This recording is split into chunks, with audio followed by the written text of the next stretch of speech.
Tá valendo já, e a gente vai iniciar com a nossa aula de hoje, dando continuidade à organização curricular. E essa organização curricular vai nos trazer bastante proveito. Eu espero que vocês ainda já tenham também, já pegam esse material para poder trabalhar em cima dele, porque ele é de grande importância, tá? Grande importância mesmo, a gente não pode fugir dele de hipótese alguma. Deixa eu só mudar a cor aqui do meu computador. Pronto. Vamos lá, então, a nossa aula de hoje, ela vai continuar naquilo que nós estávamos falando no momento passado, que é essa organização curricular. E aí essa organização curricular do sistema de ensino, né, brasileiro, nacional, como queiram falar, ela está pautada lá dentro da LDB e seus artigos. E a gente vai entrar um pouco mais a fundo do que seja ainda o contexto de todo esse nosso, vamos dizer, entendimento sobre essa lei. Eu acredito que hoje nós temos uma aula mais rápida, o que trata alguma organização curricular de regras comuns, tá? E aqui a gente vai falar um pouco dessa base nacional comum, que é aquilo que a LDB já traz, e algumas coisas pontuais, incisivas, para também o ensino médio, principalmente no que tange a fala dos estudos afros, né, da história indígena e estudo afro-brasileiro. Vamos lá. E aí nós vamos trabalhar com o capítulo 1 do título 5, né, da Lei 9.394/96, que é a LDB, que vai discutir o conceito de educação, né, e diferença de educação escolar. E aí a gente vai entender o que tem a ver, o que está pautado dentro da LDB, que esses questionamentos são bastante discutidos dentro do âmbito educacional. E essa discussão ela vai nos remeter a diversos fatores, tá? A diversos contextos que nos trará uma ênfase melhor do que seja esse propósito da educação. E aí temos o artigo 21, a educação escolar compõe-se de... Aí, qual é a organização da escola? Onde é que ela se organiza? Vamos lá. Em educação básica, que nós já vimos falar também, formada pela educação infantil, que é o primeiro, né? É a primeira etapa da educação básica, que ela está mediada dentro da educação infantil em duas partes, creche e pré-escola. Já vimos isso também na aula passada. O ensino médio, aliás, o ensino fundamental, desculpa, que também está partilhado em duas etapas. Ensino fundamental de 1º ao 5º ano e o ensino fundamental de 6º ao 9º ano. E aí nós temos também o ensino médio, que o ensino médio está pautado lá para o 1º à 3ª série. É o único que não mudou dentro desse novo contexto do ensino fundamental de 9 anos. O ensino médio é o único que não muda a sua estrutura. Mas o fundamental e a educação infantil, ele já muda. O ensino fundamental, ele sai de série para anos. O ensino médio, ele continua ainda séries.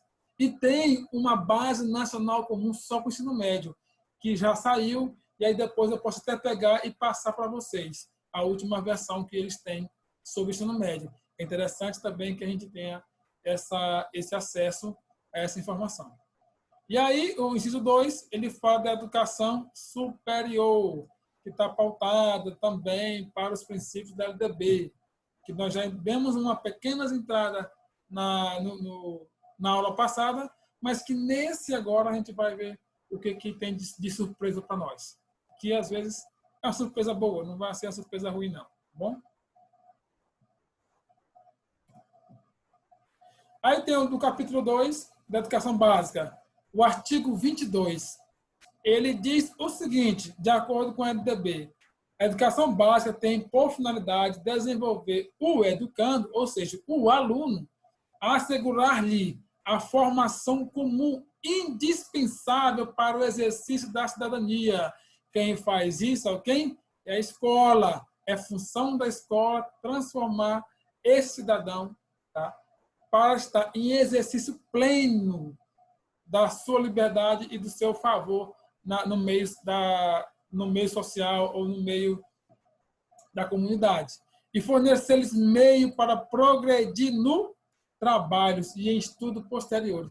E isso tudo é função de quem? Da escola.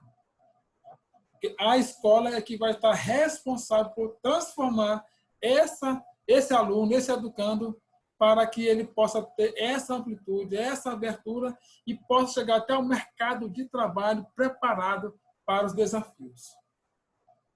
E ele diz que, ó, a partir desse artigo 22, a lei Diretrizes e Bases, ela vai tratar das disposições curriculares para o funcionamento das etapas e modalidades de ensino em todo o território nacional e vai apontar as possibilidades de atender às especificidades regionais. Lembra lá de novo, da aula passada, quando eu falei que quem delibera a legislação e toda essa organização da estrutura do sistema de ensino é quem? É a União. A União passa para os estados e os municípios. E cada um desses irão fazer o quê? Irão se readaptar de acordo com a sua realidade. E aí é essa realidade que vai atender a cada especificidade partindo do princípio daquilo que a União te coloca.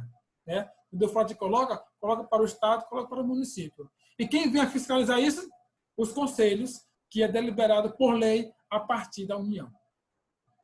Que são pessoas que estão ligadas diretamente ao contexto educacional. E, geralmente são pessoas que já estão no quadro efetivo da educação.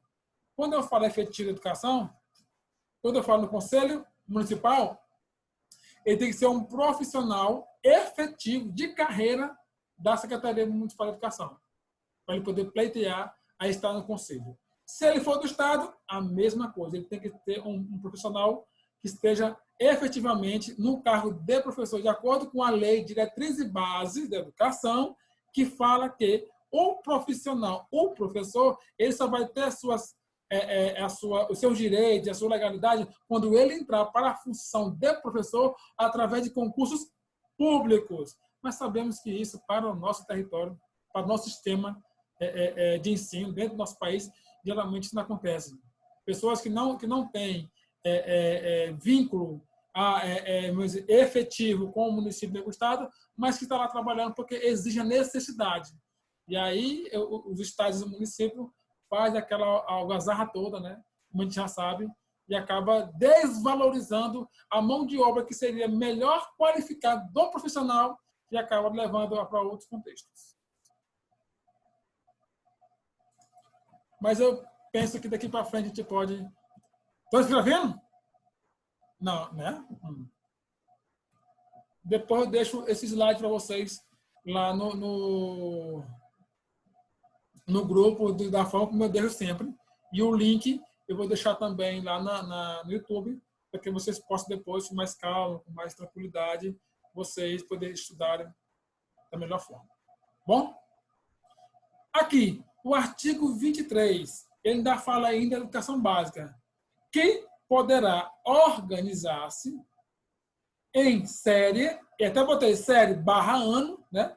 Anuais, que aí nós podemos contemplar aquilo que a gente fala de série que já deixou de existir, hoje é ano, dentro dos bimestres e dentro dos semestres. São 2 semestres, são 4 bimestres, e aí nós temos ciclo de alternância também, né?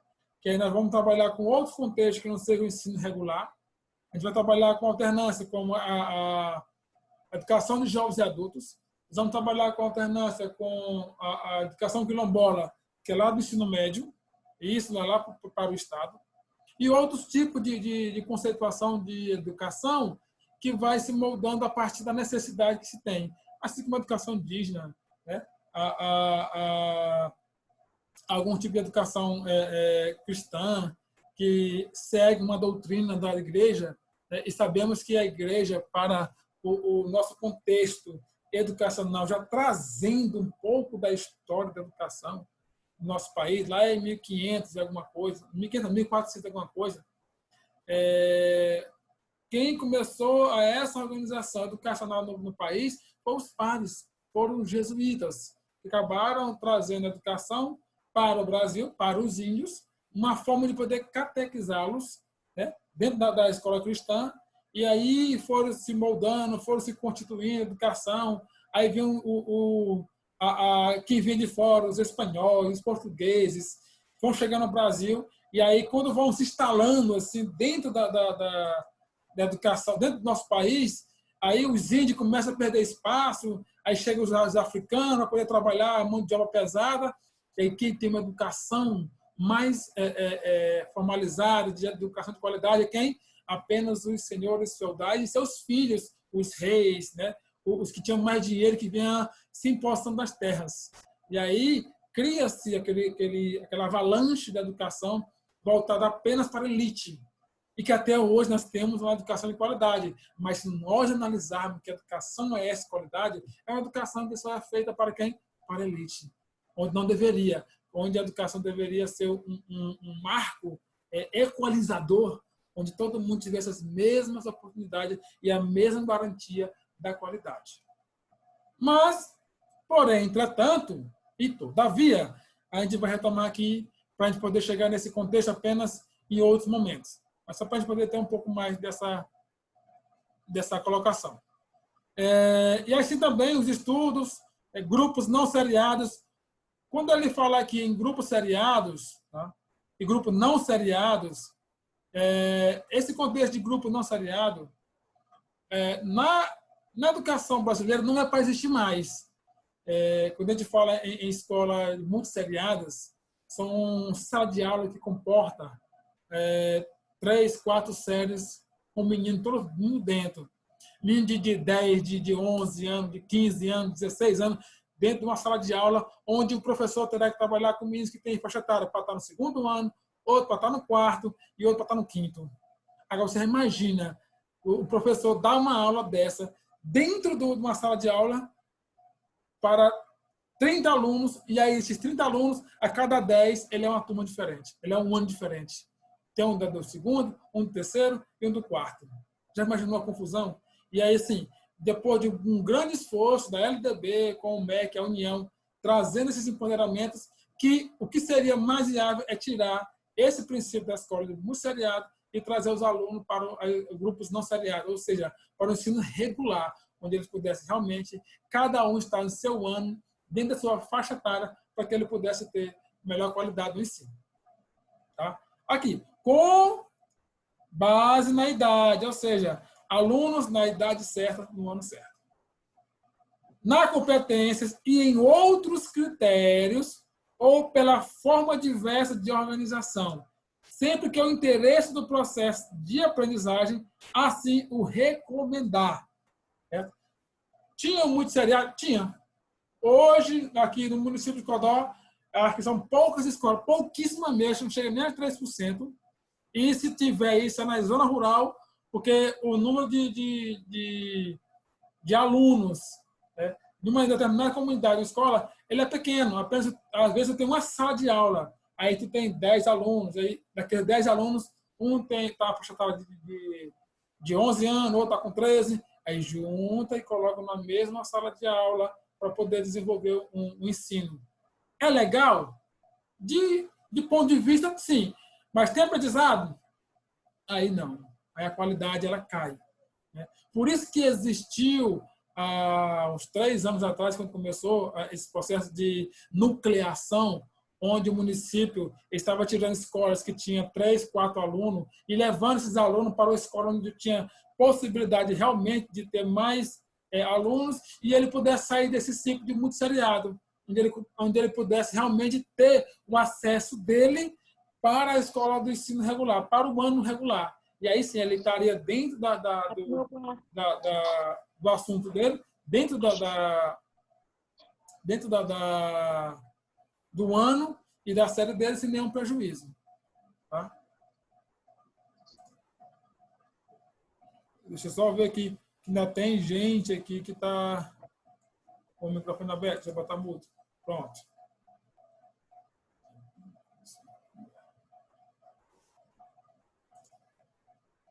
Pronto. Aí, dentro do artigo 23, no parágrafo 1º, ele diz que a escola poderá reclassificar os alunos, inclusive quando se tratar de transferências entre estabelecimento situado no país e no exterior, tendo com base as normas curriculares gerais. O que quer dizer isso? Eu acabei de falar ali em cima no artigo 23. Aluno com idade certa, no ano certo. Tá? Antigamente chamava de seriano, né?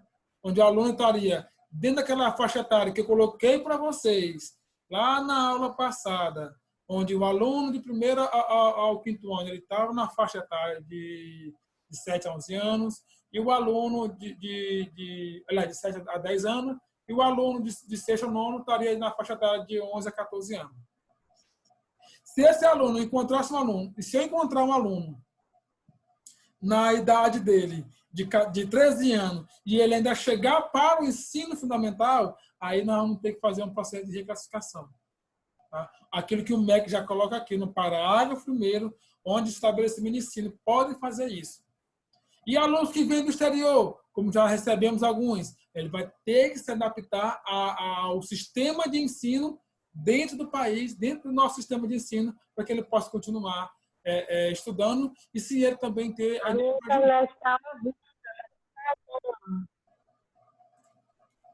O parágrafo 2º. O calendário escolar deverá adequar-se às peculiaridades locais, inclusive climáticas e econômicas, a critério do respectivo sistema de ensino, sem, com isso, reduzir o número de horas letivas previsto na lei. Falamos isso também na aula passada, nós estamos só aqui mostrando que tem. O que é essas condições climáticas? Principalmente para alunos da zona rural. Eles têm um calendário de início de um ano daqui para a gente que é diferenciado. Porque no início do ano, a gente sabe que para nós é período chuvoso. E aí o transporte escolar nem sempre chega até lá a comunidade dessa criança, onde ela vai ter que pegar o transporte e chegar até uma escola onde todo mundo estuda. Tá? E aí, se isso acontecer, se o período for muito chuvoso, não tem como o transporte entrar, aí essas aulas ficam suspensas e ela vai ter que se readaptar a um novo calendário para que possa chegar ao final dos 200 dias letivos e as 800 horas trabalhadas dentro da sala de aula, dentro da escola. Tá? Assim também como acontece com o pessoal da escola por alternância, da escola quilombola, que também tem o mesmo processo de direito, né, de poder estudar dentro das suas condições que exigem a cada realidade. E isso ninguém vai inventar. E isso está previsto na lei. A LDB já fala isso e a Constituição também. Tá? Garante que eles possam estar dentro da sua legalidade, dentro das suas 800 horas e dos seus 200 dias letivos, sem prejuízo. Quem tem que garantir os 200 dias letivos e as 800 horas de aula é a escola, lá dentro da escola. Ela vai ter que montar a sua estrutura, o seu cronograma, para que esses 200 dias e essas 800 horas possam ser trabalhadas. E isso em conformidade com a Secretaria Municipal, a Secretaria Estadual ou a Secretaria Federal de Educação. Isso aí vai recorrer a partir da entidade maior, que são as secretarias. No artigo 24, ainda da educação básica, nos níveis fundamental e médio, será organizado de acordo com as seguintes regras comuns. Vamos ver. O inciso 1. A carga horária mínima anual será de 800 horas, distribuída por um mínimo de 200 dias letivos efetivos de trabalho na escola, excluindo o tempo reservado aos exames finais, quando houver. Isso aqui é bastante interessante. É outra pegadinha para concurso. Isso aqui cai muito em concursos públicos. Quanto dia letivo tem que ser trabalhado e quantas horas? Aí está lá. E aí Esse dia letivo também são conferidos com as horas reservadas para exames finais. Ele te bota essa pegadinha só para te errar. Porque os exames finais não tem mais aulas com professor e alunos dialogadas, com nível de conhecimentos. Os exames finais são para os alunos que não conseguiram atingir a média anual. E aí sim ele vai fazer uma avaliação extra para poder recuperar uma nota que ele não conseguiu durante o ano. E não é conferido como dia letivo, porque o dia letivo ele acaba no último dia de aulas, né, de avaliação bimestral. Depois dali, ele não é computado como mais aula, e sim como atividade de trabalho. E atividades trabalhadas é diferente de aulas letivas, porque dias letivos e aula letiva é com aluno. Quando você não tem aluno, você tem apenas dias trabalhados. Tá? Se vocês estão me ouvindo, estão me vendo, mas não entenderam, anotem aí para me perguntar depois, que eu vou explicar para vocês direitinho. É um pouco complicado mesmo, nesse primeiro momento, para entender essa nomenclação, essa nomenclatura. O inciso 2, ele fala da classificação em qualquer série, ano, né? Barra ano, ou etapa, exceto a primeira do ensino fundamental, que pode ser feita. O que é a etapa primeira do ensino fundamental? O primeiro e o segundo ano, o aluno ele não reprova. Outra pegadinha de concurso também. Para o ensino de 9 anos, o primeiro e segundo ano, ele é um processo que está ainda no contexto da alfabetização do aluno. É o fechamento da alfabetização do aluno, onde ele aprende, onde tem contexto de sociabilização, de conhecimento dessa estrutura, da nomenclatura. Primeiro e segundo ano é ano onde o professor não reprova. Isso também está na lei, está aqui falando. Bom? E aí o que pode ser feito é uma elevação. Você vai nivelar o conhecimento desse aluno, levando-se ele no próximo ano para o segundo ano. A partir do terceiro ano, aí sim, terceiro, quarto, quinto, o aluno ele tem que se preparar, porque se ele não atingir a média que está proposto, ele vai ter que ser reprovado e vai repetir o ano. Tá? Outro detalhe importante também que é necessário que a gente possa ficar ligados. Eu tenho 10 minutos aí com vocês. Vou terminar essa parte aqui. Aí depois a gente retorna de novo. Tá? Ainda falando do inciso 2, da classificação. Na primeira etapa, por promoção. E quando eu digo promoção, significa dizer que esse aluno não pode ficar o quê? Reprovado. Para alunos que cursaram com aproveitamento a série ou fase anterior na própria escola. Promoção é eu levar esse aluno do primeiro para o segundo ano. Né? O que é mais temeroso é que esse professor e esse aluno tem que estar o quê?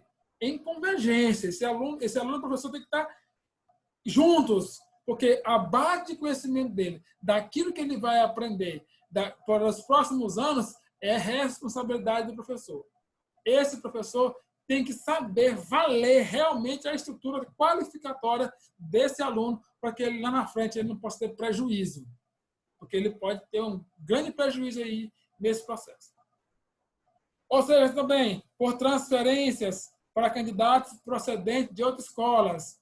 Ou seja, o aluno ele fez o primeiro ano na escola de Sabiazal, quando ele vem para a escola Ananias Murat, ele já traz o documento dele, de aprovado o primeiro ano lá, e se matricula aqui no Ananias Murat no segundo ano. Ele pode, porque lá ele já cursou o primeiro ano. Aqui ele vem para o segundo ano. Não obrigatoriamente tem que ser lá na escola de origem dele, que tem que passar de primeiro para segundo ano. O essencial é que se fosse, mas por medidas, né, da familiar, estrutura econômica, tudo isso envolve para que ele, em algum momento, possa se transferir para outra escola. Isso é normal. A linha C. Independentemente da escolarização anterior, mediante a avaliação feita pela escola, que define o grau de desenvolvimento e experiência do aluno ou do candidato e permite sua inscrição na série ou etapa adequada, conforme regulamentação do respectivo sistema de ensino. Aí entra aqui o outro contexto, que é o quê? Aquilo que nós acabamos de falar. O aluno está dentro da sua série. Aluno, idade série ano. Né? O aluno tem que estar dentro do seu enquadramento de idade pelo ano na qual ele está sendo avaliado e inserido. Porque isso aí também é responsabilidade da escola e do sistema de ensino garantir que aquele aluno, dentro da sua faixa etária, ele vai estar dentro do ano certo. Ok? Vamos seguindo. O inciso 3. Nos estabelecimentos que adotam a progressão regular por série, o regimento escolar pode admitir forma de progressão parcial, desde que preservada a sequência do currículo, observando normas dos respectivos sistemas de ensino. Ou seja, é um aluno que não conseguiu atingir aquilo que ele realmente necessitaria, ainda não sabe ler com tanta veemência, ele tem alguma dificuldade, mas aqui a lei ele diz que ele pode fazer a progressão dele parcial. Tá? O que o sistema educacional brasileiro coloca, por incrível que pareça, é a quantidade ainda na qualidade. Em outros países, se o aluno não sair do primeiro ano para o segundo ano lendo e não sair do segundo ano para o terceiro ano totalmente alfabetizado, ele não vai progredir. Tá? Tem até um fato que está no Guinness Book, onde tem um indiano que ele já tem mais de 60 anos de idade, mas ele nunca conseguiu sair do ensino fundamental. Por quê? Porque ele tem dificuldade na aprendizagem. Ele passou por bastante dificuldade, ele não conseguiu aprender. Ele é uma pessoa que viveu a vida toda na rua. Ou seja, só vai passar realmente quando ele tiver necessariamente as qualidades que aquela série, aquele ano necessita para ele. Elas que ele necessita ter. Se ele não tiver, ele não terá como acompanhar o desenvolvimento do ensino. O inciso 4 diz assim: poderão também organizar-se a escola, classes ou turma com alunos de séries distintas com níveis equivalentes de atendimento na matéria para o ensino de língua estrangeira, artes ou outros componentes curriculares, que até então não eram componentes obrigatórios nas escolas, mas a língua estrangeira, o inglês, agora é obrigatório ter. Todo o sistema de ensino educacional brasileiro no Brasil tem que ter, assim como artes. Também é obrigatório que tenha no currículo. Não tem mais aquela questão de ser optativa? Não tem mais. Não existe mais. Tá? Para quem chegou nessa etapa da ensino fundamental e ainda estudar na escola de ensino fundamental, que tinha ainda alguma disciplina que era optativa, que não era obrigada que o aluno pudesse ter, nem ficasse reprovado, isso já não existe mais, a LDB cortou. E agora todas elas têm que ser obrigatórias, todas elas têm que fazer parte do currículo, assim como a BNCC coloca. Assim como o ensino religioso, que era também optativo, agora é obrigatório. E faz parte das ciências humanas, tá? Apesar de ser um componente específico. E aí o inciso 5, né? A verificação do rendimento escolar observará os seguintes critérios. Vamos ver como é que está pautado esse rendimento escolar. Em avaliação contínua e cumulativa, né? Ou seja, aquilo que a gente faz agora na faculdade, aquilo que a gente fez lá no ensino médio, no ensino fundamental, né? É um processo contínuo que todo instante está fazendo com que esses alunos aprendam, e cumulativa, porque assim, aquilo que a gente está fazendo agora, a gente está pegando a atividade, está fazendo, elas estão se acumulando para que no final ela possa ter uma somatória de tudo que vocês fizeram e aí ter um rendimento adequado daquilo que o aluno realmente necessita, né? Para justamente ele ter um desempenho do aluno, com prevalência dos aspectos qualitativos sobre os quantitativos. É aquilo que o MEC, aquilo que a LDB preza muito, é aquilo que o aluno tem de aprendizagem, de qualidade, aquilo que ele carrega para ele. E não simplesmente o fato de ter conteúdos e ele tem que desenvolver a atividade e lá ele vai ter 3 pontos, ele vai ter 4 pontos, porque ele tem atividade. A LDB ele quer que os professores comecem a observar esse aluno pela qualidade que ele traz. Quais são essas qualidades? Se ele é assíduo, se ele é participativo, se ele é uma pessoa que entrega e desenvolve suas atividades assim que se pede. Isso que é qualitativo. Isso que é aluno que se preza para o MEC. Tá? E a linha B, possibilidade de aceleração dos estudos para alunos com atraso escolar. Também tem a possibilidade. E isso, muito remotamente, nós temos isso aqui no município, acho que no estado do Maranhão. Mas também tem a possibilidade de fazer isso. Pegar o aluno e acelerar ele. Né?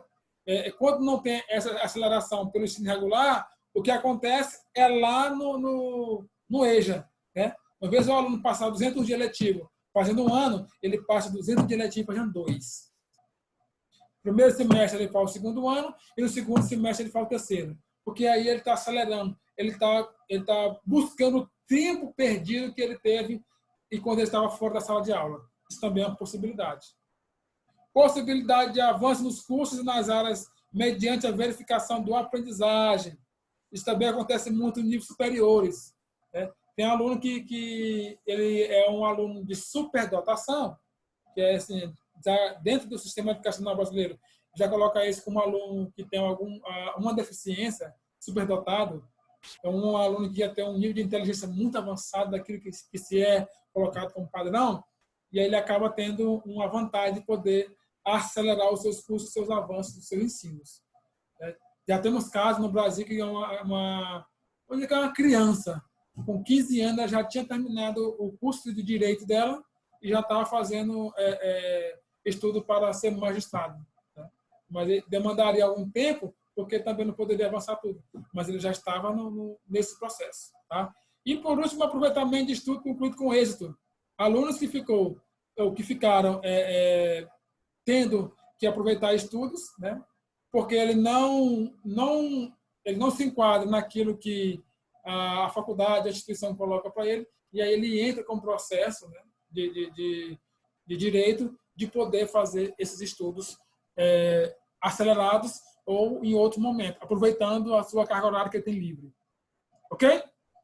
Eu vou só parar aqui um pouquinho, porque já está no momento dele fechar, e aí eu volto já com vocês para a gente poder finalizar esse processo, ok? Eu já saí, entra com o mesmo ID, viu? Eu vou só abrir aqui, entra com o mesmo ID, para a gente poder continuar a segunda fase dessa nossa aula. Certo? Voltamos já. Eu vou já encerrar vocês.